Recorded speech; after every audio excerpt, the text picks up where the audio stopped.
Buenos días a todos, bienvenidos al séptimo Congreso Iberoamericano sobre Ambiente y Sustentabilidad. Mi nombre es Marco Vinicio Sandino Castillo y les saludo desde Nicaragua en Universidad Tecnológica La Salle. Antes que nada, quisiéramos agradecer a los organizadores de REIMA por la invitación a participar en este congreso, como lo hemos hecho en años anteriores.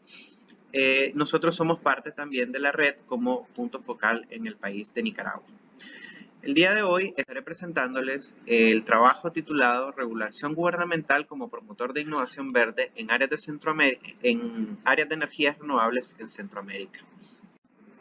El objetivo de este trabajo es describir el papel intervencionista que tienen los gobiernos centroamericanos en lo que es la promoción de la implementación de tecnologías y procesos para el aprovechamiento de energías renovables, que es un tema sumamente importante no solo para la región, sino para el resto del mundo.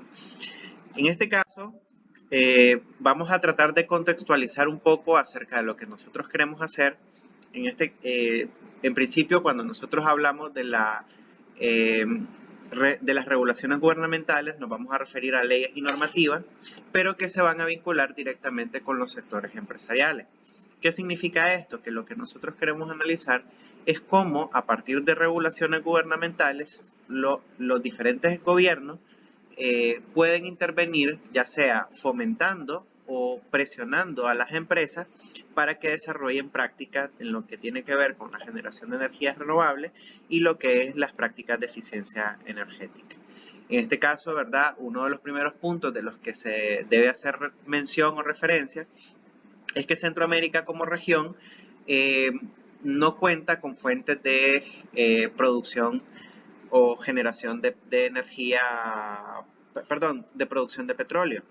Eso significa que aunque en todos los países centroamericanos se produce una cantidad determinada de energía a través de fuentes de petróleo o búnker, todo eso tiene que ver con importación de este recurso. En cambio, la región centroamericana tiene un alto potencial para generación de energía a través de fuentes renovables. Entonces, de repente como que los países deberían o han ido implementando diferentes estrategias que los ha llevado a una generación mayor y hay casos particulares como el caso de Costa Rica, que es el país que tiene la generación más alta en cuanto a las proporciones entre renovables y no renovables, y el caso, por ejemplo, de Nicaragua, que ha tenido una tasa de crecimiento bastante significativa, pasando desde niveles por debajo del 40% hace más de 10 años hasta los escenarios actuales donde oscilan entre 60 y 70%. Se espera incluso que para el año 2030 la producción a partir de energía renovable alcance el 75 al 80% en el caso de Nicaragua. Pero bueno, eso son datos que tienen que ver con la generación completa del país y que buena parte de esa generación está vinculada directamente a empresas estatales o a empresas privadas que venden la energía a lo que es la red eléctrica.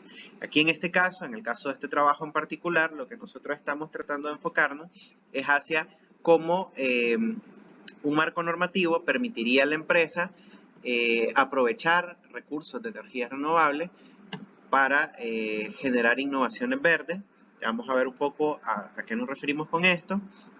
Y uno de los primeros puntos que tendríamos que analizar es cómo está estructurada las diferentes industrias en el caso de los países centroamericanos.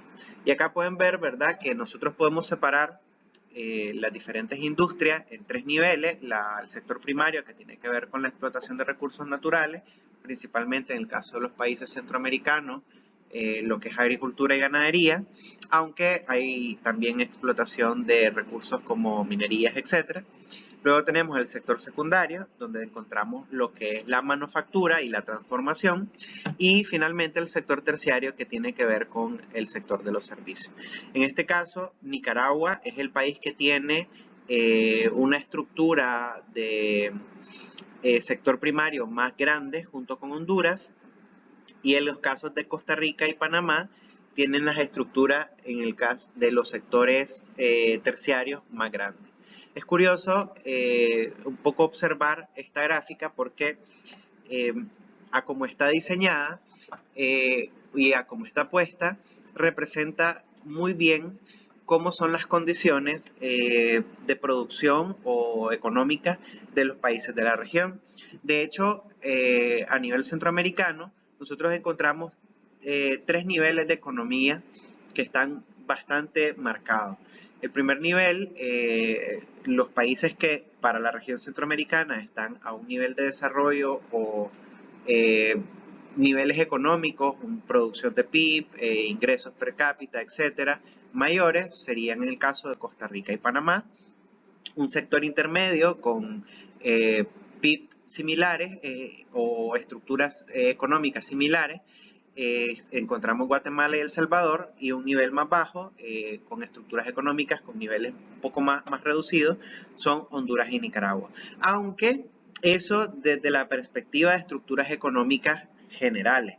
Ya si queremos analizar, por ejemplo, la distribución de la riqueza, ya sí serían otros escenarios u otras características, porque en este caso, por ejemplo, Nicaragua tiene la tasa más baja de porcentaje de población en pobreza extrema, y Honduras en este caso representa la tasa más alta. Pero esto ya es otro tipo de análisis.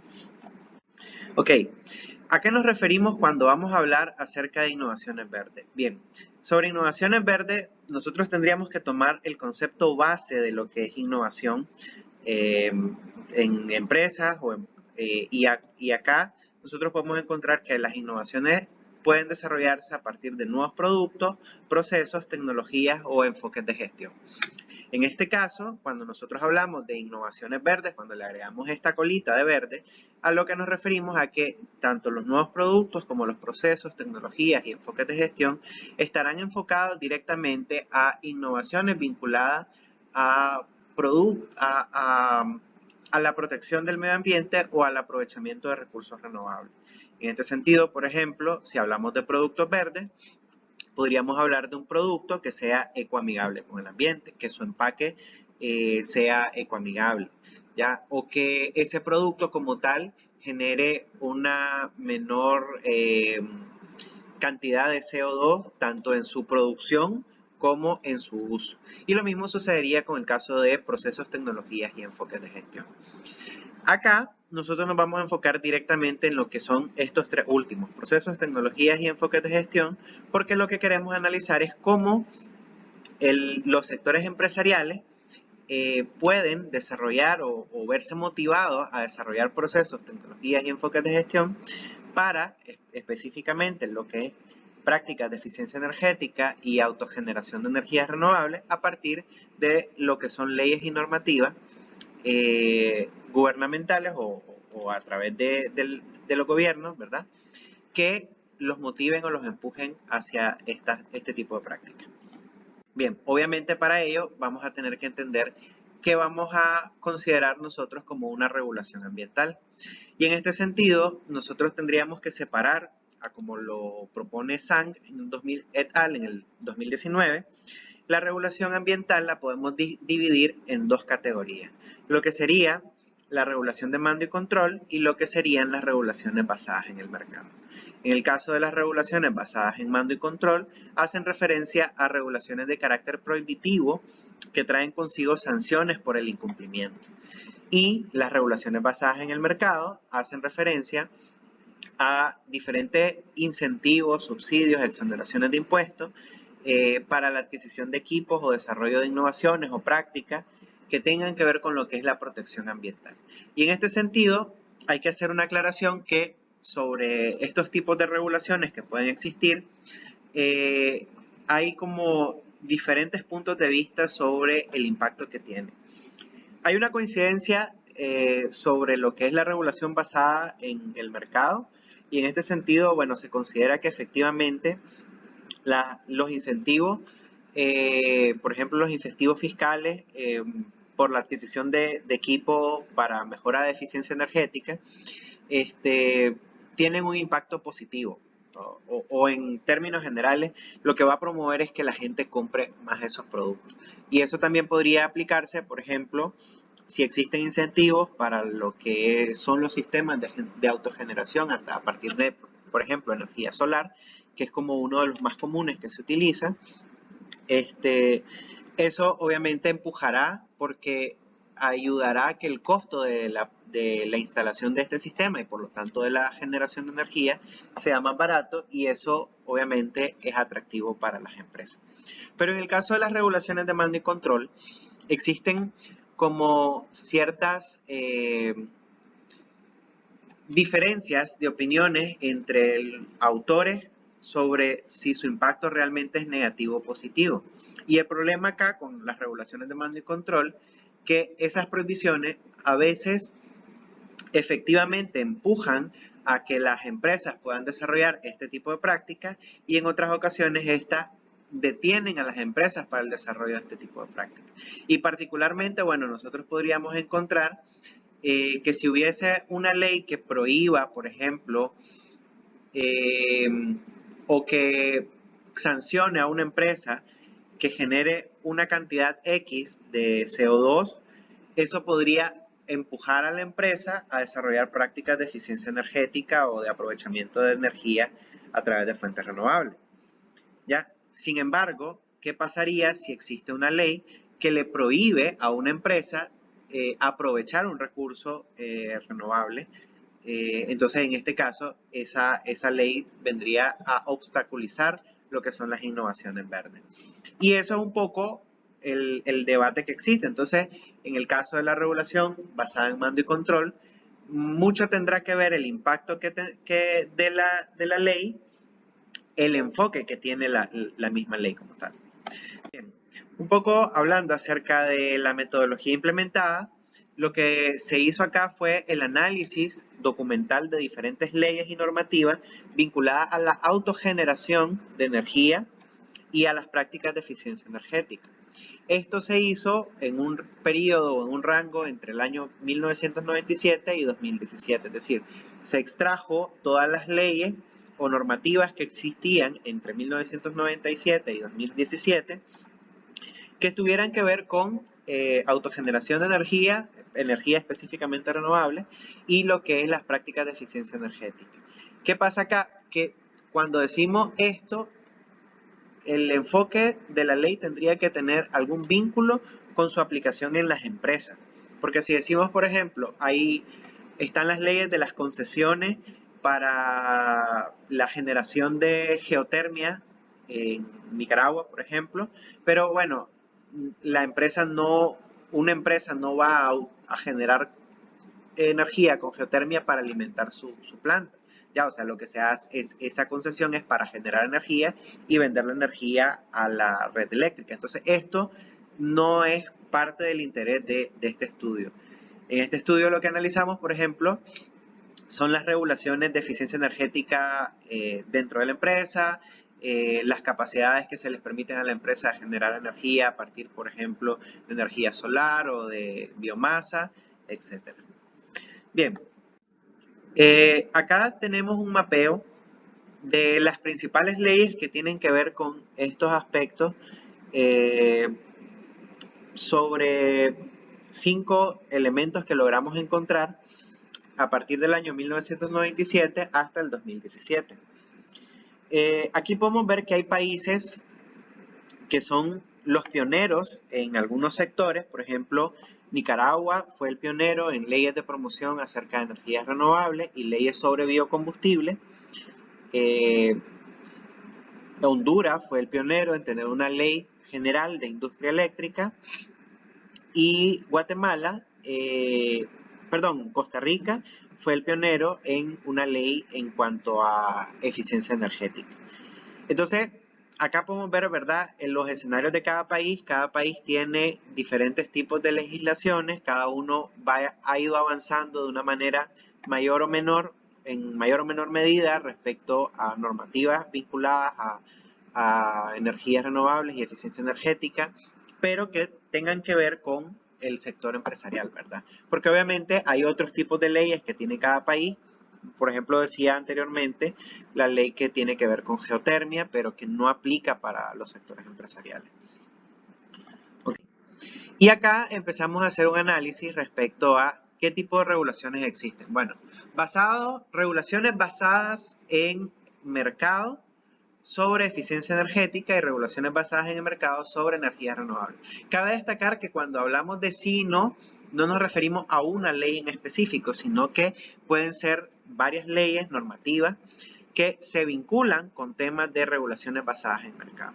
En este caso, sobre eficiencia energética, El Salvador es el único país que no se encontró una ley específica sobre una regulación basada en el mercado, sobre eficiencia energética. Esto quiere decir incentivos, beneficios, etcétera, por prácticas de eficiencia energética. Y Costa Rica es el que no encontramos una legislación hasta el año 2017 sobre leyes basadas en el mercado en temas de energías renovables. Sin embargo, el caso de Costa Rica es muy particular porque Costa Rica es uno de los países que más desarrollo tiene en cuanto a temas de energía renovable. Es el primer país que empezó a vincularse con temas de eficiencia energética y es el que genera mayor cantidad de energía a través de fuentes renovables a nivel centroamericano. Okay. Respecto a las regulaciones de mando y control, solamente Costa Rica y Panamá tienen regulaciones de mando y control acerca de eficiencia energética, es decir, solamente estos países tienen normativas establecidas que pueden sancionar a las empresas por malas prácticas en cuanto a temas de eficiencia energética, y esto resultó sumamente interesante porque en este caso lo que existe es que hay una observación o una regulación que trata de garantizar que la empresa se tenga que acoplar a un sistema de eficiencia energética. Entonces, aunque esta es una regulación de mando y control, sí se puede considerar que este es un tipo de regulación que empuja a las empresas a obtener buenas prácticas en cuanto a este tipo de acciones. En cambio, en otros países este tipo de normativas no existen. Regulaciones de mando y control sobre uso de biocombustibles. Guatemala, El Salvador y Nicaragua tienen una normativa sobre la producción de biocombustible, y esto es interesante. Particularmente podríamos hablar del caso de Nicaragua. Muchas empresas, de las grandes empresas, utilizan biocombustible para generación de energía para su autogeneración, y en los casos particulares más exitosos sobre esta práctica, obviamente estamos hablando de empresas muy grandes, estarían los ingenios, el ingenio Monterrosa, el ingenio Montelimar y el ingenio San Antonio, que de hecho estos tres ingenios tienen la capacidad de producir la suficiente energía para autoabastecerse por completo, y todavía podrían producir una mayor cantidad de energía de la que requieren para su autoconsumo. Sin embargo, acá entra en juego algo muy importante.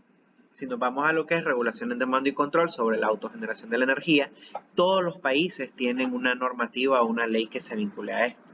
Pero, ¿qué es lo que sucede? Acá es donde sí empiezan a existir algunos problemas que, bueno, tienen que ver con cómo nosotros tenemos nuestra estructura de generación. En principio, a nivel centroamericano, nosotros tenemos un sistema que está interconectado, lo que significa que existen planes de expansión y planes de generación de energía que ya están sectorizados a nivel nacional. Y eso significará, por lo tanto, que cada país ya tiene asignado cuánto es la energía que puede generar y cómo esa energía se va a generar a partir de diferentes fuentes. Incluso ya se tiene establecido para cada país cuánta energía se puede producir a través de búnker, cuánta energía se puede producir a partir de geotermia, etc. El tema es que aunque países como el caso de Nicaragua pudiesen producir más energía a través de algunas fuentes, no se tiene la capacidad de ubicar esa energía, y por lo tanto eso podría generar una sobrecarga. Eso obliga a que se le restrinja la capacidad de generación, y en el caso particular de los ingenios sucede que ellos pudieran generar más energía, pero no pueden inyectar energía a la red nacional y por lo tanto ellos tienen que producir únicamente la cantidad de energía que se les autorice. Entonces, si bien es lógica las razones por las que se desarrolla esto, obviamente esto restringe un poco las capacidades que tiene la empresa porque de repente también existen algunas normativas respecto a la generación a través de energía solar y entonces esas restricciones encarecen mucho el proceso porque nosotros lo que tenemos que hacer nuevamente el caso de Nicaragua, si queremos producir energía solar, la energía que se produce se tiene que inyectar a la red nacional y luego nosotros la tenemos que comprar a la empresa distribuidora. Entonces el ahorro que se obtiene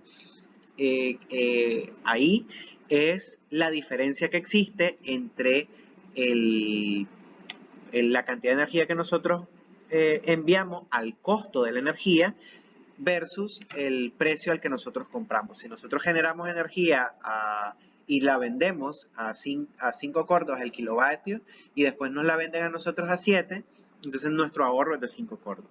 Entonces, eso puede generar ciertos problemas porque obviamente eso significa que para que esto sea rentable, la cantidad de energía que tendríamos que producir tendría que ser bastante alta, ¿verdad?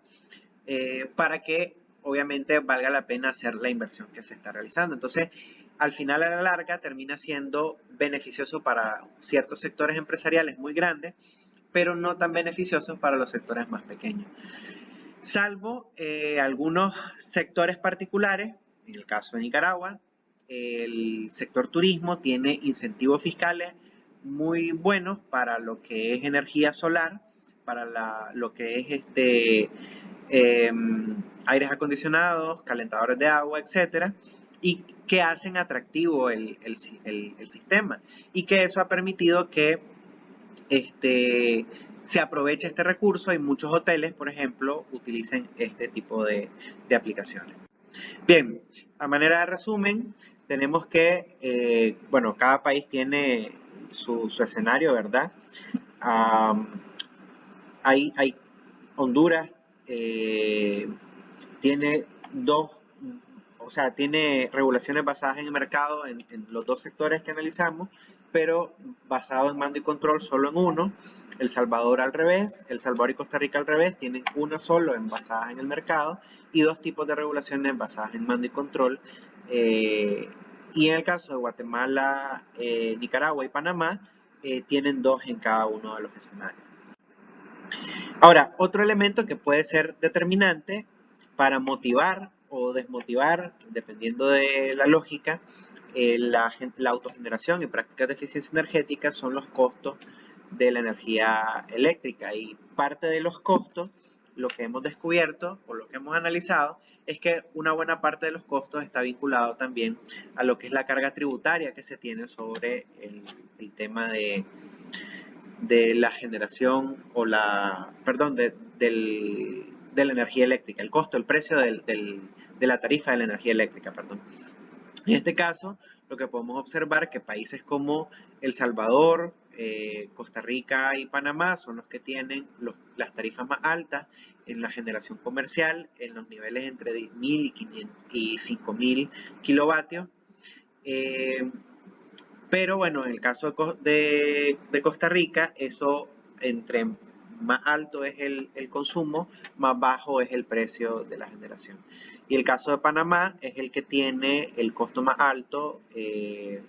Panamá junto con El Salvador, ¿verdad? Son los que tienen los precios más altos en lo que es el sector industrial. Entonces, obviamente, esto genera diversas condiciones que obligan a las empresas a tener prácticas más ecoamigables, pero que en este caso son prácticas desarrolladas por la necesidad de buscar una ventaja competitiva. Bien, a manera de conclusiones, tenemos, a pesar de encontrar una estructura y un plan regional de generación, existen diferencias significativas en la estructura legal vinculada a la energía eléctrica en todos los países. Se han desarrollado normativas y leyes basadas tanto en mercado como en mando y control. Costa Rica y Panamá son los países que más han avanzado en cuanto a su estructura legal. y que los sectores empresariales se enfrentan a condiciones distintas en cada país de la región, donde se encuentran con escenarios basados en leyes en el mercado y mando y control. Algunas líneas futuras que hemos identificado son el impacto de leyes y normativas para la autogeneración en la aplicación de innovaciones de eficiencia energética y las características de las industrias sobre el desarrollo de innovaciones de proceso, tecnología y gestión verde. Bien, esa ha sido mi presentación. Muchas gracias por su atención. Si tienen alguna pregunta, pueden contactarse conmigo o pueden realizarla en este espacio.